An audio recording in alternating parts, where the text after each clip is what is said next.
Success in a pioneer mission depends on optimal human performance. The astronauts each take their afternoon of sweating it out in this gradient heat calorimeter. In a temperature as hot as it is in here now for him and will later be for you, 114 degrees Fahrenheit. Your internal body temperature is protected by a physiological mechanism of very high power and precision. The Space Conspiracy, Part 1, Origins. In the world beyond our skies, there are an infinite amount of questions that currently lie beyond our reach. Humanity has always marveled at the mystery of this ever-revolving canopy and everything we can see there. We can accurately chart, predict, and perceive many cosmic activities in this wondrous ocean-like chasm we call space. After thousands of years of study, we've seen very little advancement in recent exploration. This begs the question, do we really understand the true nature of these strange and profound natural events and lights in the sky? More importantly, what is their true purpose? Many men and institutions claim to hold the answers to these profound questions. Yet it's hard to know if any of them are telling the truth. Science has reduced our universe to elements and chemical reaction, while religions claim there is an intricate design behind everything we see. Both groups make bold claims and have a lot to prove when it comes to the concept of space. Theories about space have changed throughout time. These shifts in thought have made monumental changes in social, philosophical, and technological paradigms. Are we really any closer at getting the answers we need to make sense of it all? Or is the final frontier still a complete mystery to mankind? How much do we really know about the sky we look up at each night? Has man accurately mapped the stars? Or have the masses been fed a complex illusion to explain the heavens? Humanity has always looked up and tried to rationalize the many sights and uses of the sky. Even in early times, speculation and study of the sky was a full-time occupation for many of the Earth's inhabitants.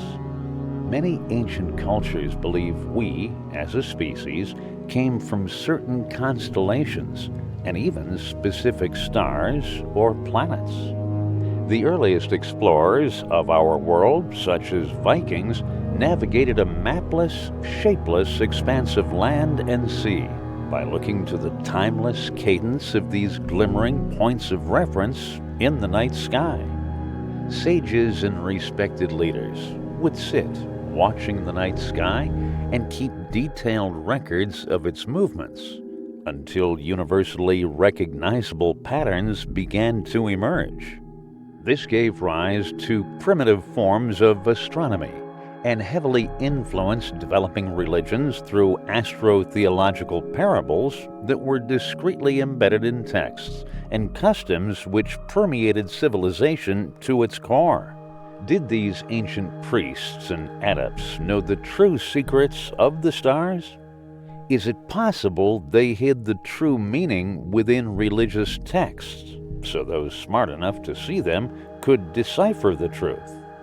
Many conspiracy theorists argue that this is precisely why so much planetary and stellar symbolism is woven into the fabric of cultures throughout history. Temples, monuments, and burial sites, and even entire cities were carefully constructed in precise geographic locations to align with heavenly bodies, illustrating the mastery with which man understood the behaviors of the sky. Yet in many cases, there's no practical explanation for these correspondences, but conspiracy theories abound. Everything from the Great Pyramids being a stargate designed to harvest cosmic energy, to Stonehenge being some intercontinental meeting place of ancient secret societies during certain astrological events, has been proposed. It's hard to validate such claims with what little evidence we have about the history of these places at the time of their construction. Astrology is a whole theoretical science dedicated to the juxtaposition of stars, planets, and the effect they have on our world. Though many argue it is pseudoscience, its practice and study has lasted almost as long as the study of space itself, and it has more followers now than ever before. Coincidence or not? It's hard to prove these ideas and principles untrue, even when they aren't entirely consistent over time. One strange quote that may point to the legitimacy of astrology comes from one of the most powerful men the world has ever known. J.P. Morgan is quoted as once having said, "Millionaires don't use astrology, billionaires do." Did these early pioneers, builders, investors, and wise men really learn deep secrets we still can't fully explain today? Or were they simply good at making basic observations and coming to strange and often coincidental conclusions? Up until the 1500s, almost anywhere you went on the Earth, people believed the Earth was a flat and stationary plane, with the occasional hill, valley, and ocean cavern thrown in here and there. Based on man's perception of the hierarchy of the natural world and the metaphysics crafted by the narrative of dominant religions, we strongly believed it was us that was placed at the center stage of a universe God created. Though competing theories weren't altogether absent up to this point, it was two individuals that would change the shape of man's perception of our world and the places believed to be in the sky.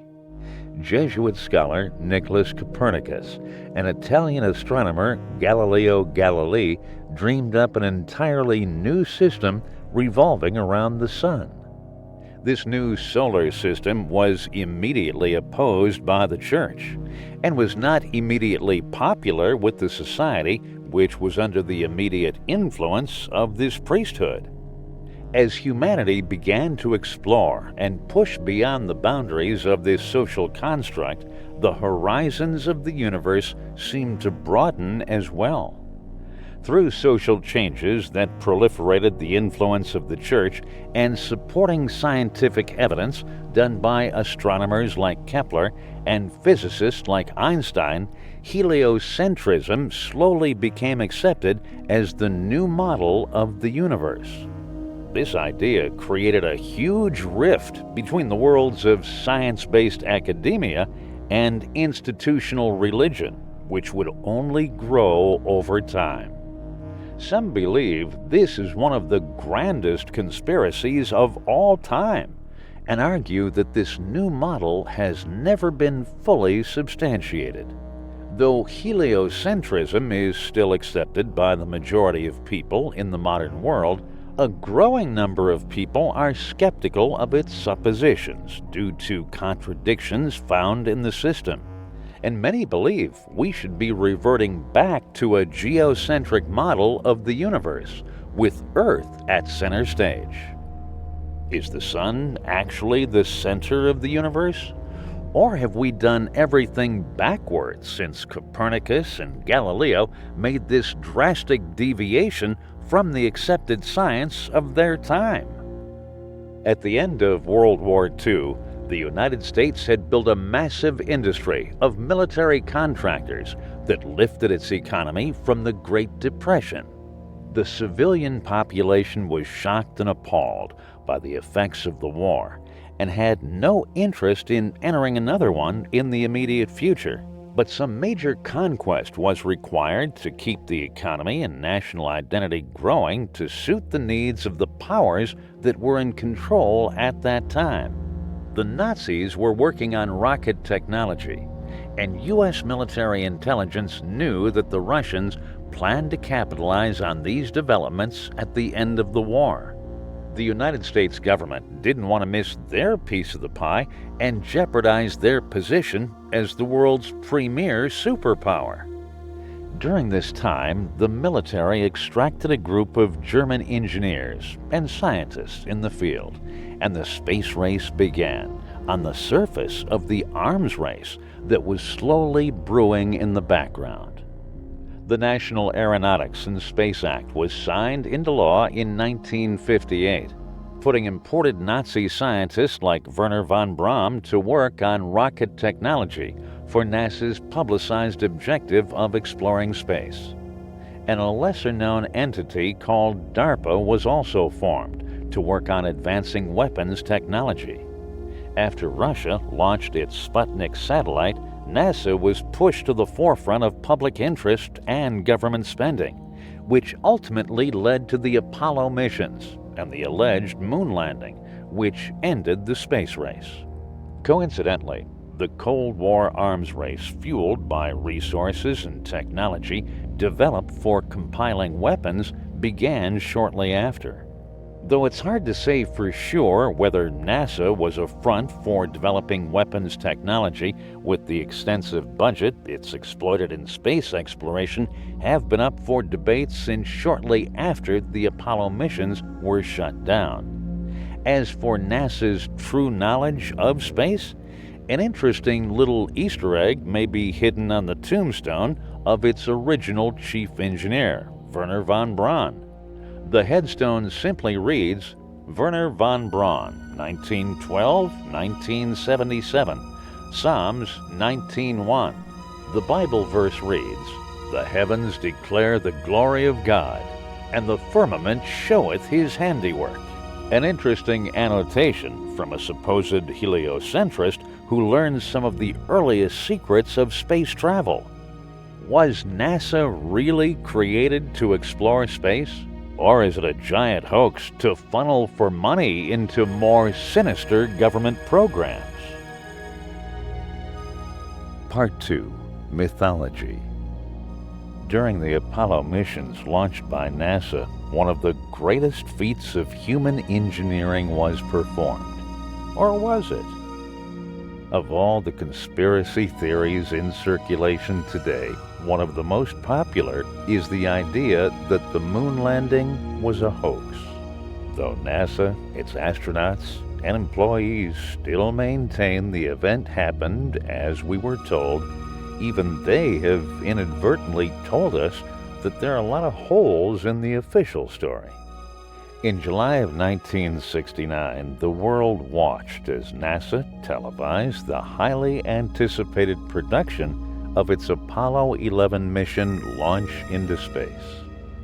They then broadcast its successful landing on the surface of the moon, where NASA astronauts were the first to traverse its surface.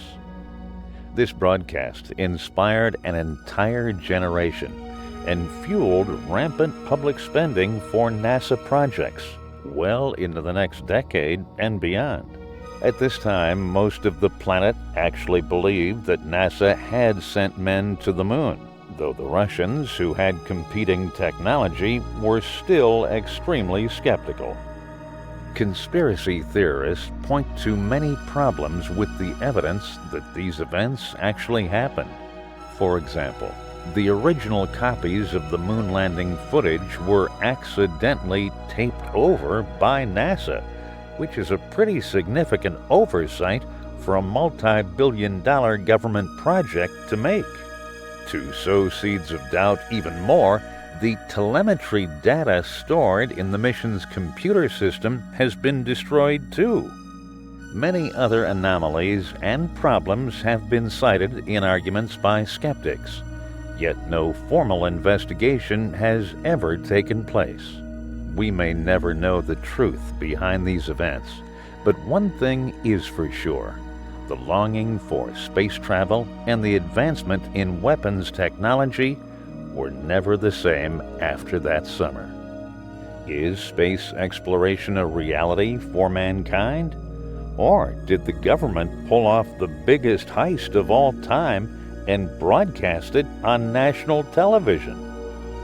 In the ancient world, the concept of planets and stars didn't exist as we know it today. The average astronomer didn't know the difference between Venus being a solid mass and Alpha Centauri being a ball of gas. Most thought the sun was something different than the other stars altogether. The lights in the night sky were simply called luminaries. There was no grandiose theory of how everything fit together, outside of religious ideas and empirical sightings. The Greek philosophers were some of the first well-documented people to suggest that the concept of planets and stars existed. Ptolemy was credited as the first man to develop a comprehensive geocentric model of the universe. Early heliocentric ideas began to materialize around the 5th century. Aristarchus was probably the true father of heliocentrism, all the way back in the 3rd century. Has the existence of planets, as we know them, ever really been proven conclusively? The theory of their existence as such has been around since the time of Babylonian astronomers in the 2nd century BC. Later it was discovered that these planets had satellite bodies that could be perceived orbiting them, called moons, much like our own, which was described by Copernicus. Yet how do we know what Saturn's rings are really made of, or that the storm's planet Mars are really storms? The only high-resolution photographs we have of these places are provided to us by government-sanctioned bodies, such as NASA. NASA themselves admit that these images are not raw, unedited photographs. Instead, the images are digitally compositive fragments of images allegedly taken by NASA cameras that are stitched together by a computer to generate the images we are shown. Every picture we have ever seen of planets in space, including the pictures of our Earth from space, are computer-generated images. This means that the only people who have seen another planet in true detail would be the astronauts on the Apollo 11 mission. After Apollo, we brought back moon rocks as proof of the moon's surface. Though these rocks are indistinguishable from petrified wood according to recent testing done by third parties. Some speculate the original moon rocks were stolen, but if they were not, we have no hard evidence to suggest that NASA has ever had real moon rocks to begin with. Are the shining lights in our night sky really what we are being told? Or are the experts that we are presented with really as clueless to the true nature of these luminaries? We think we know our galaxy pretty well, but is it possible that we might have overlooked a hidden planet for centuries? Some conspiracy theorists think that a legend about a planet that disappears and will someday return, this secret planet, is called Nibiru, or sometimes Planet X, and is said to be hidden on the outskirts of our solar system. Some believe that Planet X is a very real planet, first seen by Percival Lowell in 1894. Lowell also believed there were canals on Mars built by intelligent civilizations. This has never been officially confirmed or disproven. There is very little proof of Planet X's existence either.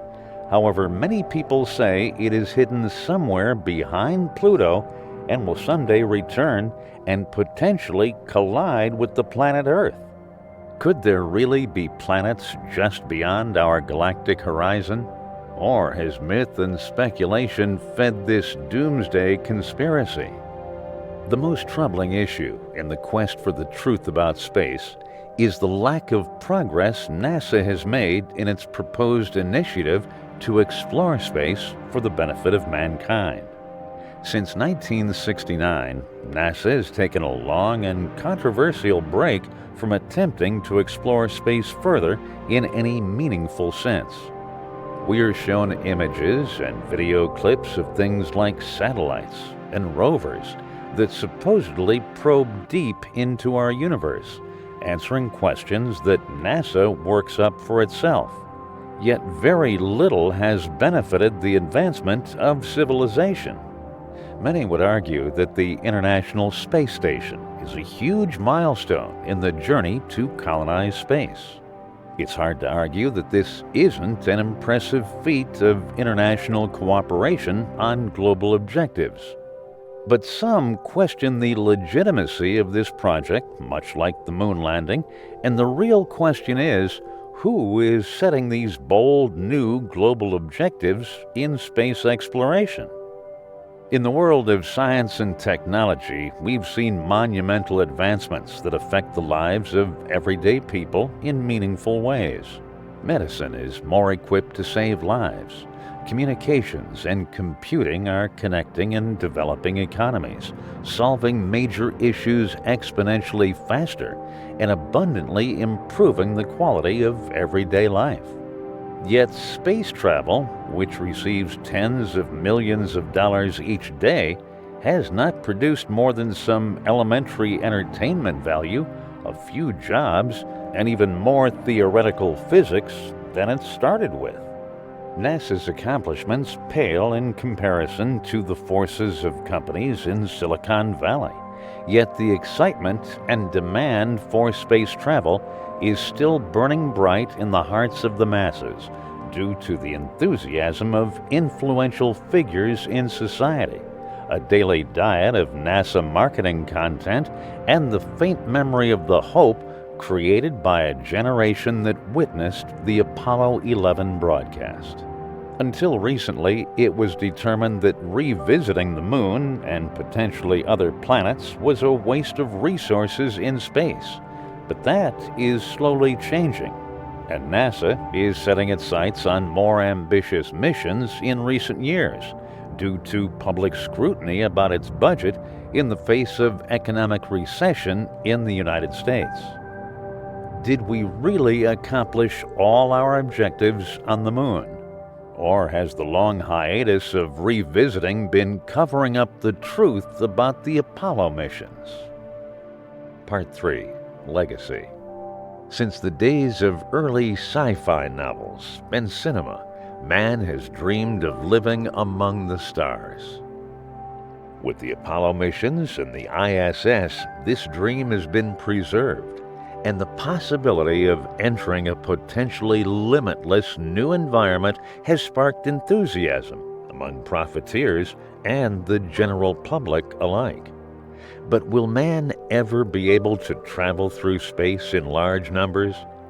Is the concept of colonization truly even a possibility? Or a carrot dangled to keep technology and resources flowing in one direction? The appeal of profiting off space travel has led many entrepreneurs to develop projects like Blue Origin that aim to be the first in line for the space tourism craze once it becomes a reality. Other investors are interested in harvesting minerals and resources, which are said to be contained in objects like asteroids, much like the fossil fuel industry of today. Many major startups have partnered with NASA to explore these potential realities, such as SpaceX, which failed to reach space independently, even with an abundance of resources at its disposal, yet miraculously achieved success on its first mission under NASA's supervision. If man could colonize space, why hasn't he already? Some would argue it takes time, or that the technology isn't ready yet. Others say we lack the resources and enough capable minds working on the task. This causes conspiracy theorists to wonder what NASA is actually doing with all its time and money. Who is choosing its objectives if we don't vote on them like public policy? Based on what NASA believes about the environment on some planets, they believe that colonizing space is not out of the question. They say that under certain circumstances, where environments can be substantially controlled or accounted for, human life is possible. They believe this so strongly that they have launched a brand new initiative to attempt a mission with the objective of colonizing a planet in the very near future. Can humans really populate space? Or is this just a strange idea from science fiction novels that people have bought into? NASA's new Mars 1 and Orion project promises to push human space exploration forward, with missions planned to the Moon and then to Mars. Not only do they plan to visit, but they also intend to set up the first permanent colony on Mars and build a system to facilitate regular space travel more efficiently. The initiative is planning to launch several unmanned missions, first to map out the plan in detail beginning in 2020.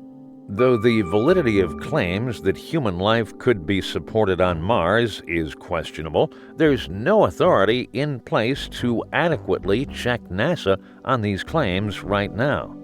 Of all the planets, why Mars? Are the conditions really permissible there? Or is there something else on Mars that we don't know about? After all, the most popular aliens in movies have always been Martians. Can the red planet ever support life? Or is this just another fundraising scheme by NASA? Another recent development in the spacefaring arena is the development of a Space Force by the United States government. The idea of weaponizing space was popularized by President Ronald Reagan during the Cold War period. He wanted to develop technology which could disarm missiles from space using lasers. This Star Wars project didn't gain much traction until recently. Donald Trump announced on August 9, 2018, that the military would be forming an official branch called Space Force. Though little is known about this plan, the service is scheduled to be fully established by sometime in 2020. There's no telling why the military and administration have taken a sudden interest in space, but there are many competing theories going around right now. Some believe it is to gain a strategic military advantage over competing countries like China. Others say there is a far more secret and malevolent purpose for this move. Though nobody knows for sure, the idea of fighting wars in space may be a very real future reality. But what are the consequences if we do? Since the government is taking this issue very seriously, it forces us to wonder what threats may actually exist outside our world, and is this the best way to protect the people of our planet? Maybe they know something we don't. Or perhaps this is a chess move to engineering existential fear in some future doomsday scenario. Is the Space Force the answer to threatening advanced weapons technology? Or is there something about the space that the government isn't telling us? The idea that we could be attacked by aliens someday has haunted the minds of mankind for millennia. Even ancient writings depict scenarios in which we could have received unexpected visitors. If we really are at risk for an invasion, would we have any way to truly know? And even if we could, is there anything we could really do to protect ourselves? UFO phenomenon and alien abductions are a shadowy area of our history. They've happened sporadically throughout our history, yet with the advent of our ability to fly and explore, the occurrences of sightings and experiences has become more prominent. If aliens are real, how can we know they are dangerous? The survival of alleged abductees would suggest they have no desire to kill us. But could it be possible that the governments of the world are locked in some secret, heated political conflict with extraterrestrials. It seems highly unlikely, but the clues we do have paint a very interesting picture of the possibilities. Trends in modern warfare point to training for asymmetrical conflicts in domestic environments. What does this mean? It means soldiers are being trained to fight in their home countries, and not only that, they are being trained to fight against forces of disproportionately more powerful ability than their own. Could they be training for an alien invasion? Military exercises of this nature make civilians wonder what is really going on in their own backyard, and why. This could mean anything, but are there any other indicators that point to the possibility of a potential alien invasion scenario? Conspiracy theorists suggest that there could be another explanation, and it might even be more terrifying than aliens. Many people point to a rumored military project called Blue Beam. This project is allegedly a plan by the powers in shadow governments to stage a fake alien invasion in order to gain centralized control of the world's military powers, to enforce a one-world government system, all in the name of defending the world's population from an alien invasion. But how many casualties would they be willing to create to sell the idea of alien attacks? Does what we know about space suggest that it could play a role in such a grand plot? This may be just a conspiracy, but if there is a plan for a new world order, it would take dramatic events to seize power effectively on such a large scale. Unless it is, in fact, the aliens who are overseeing the new regime. Do aliens really pose a potential threat to our way of life? Or is the myth of their existence another way to keep us confused and afraid? Will society ever know the true extent to which man has explored space? Or have the powers that be fleeced the masses into spending tons of money to let them answer that question for us? Decide for yourself. This is only the official story.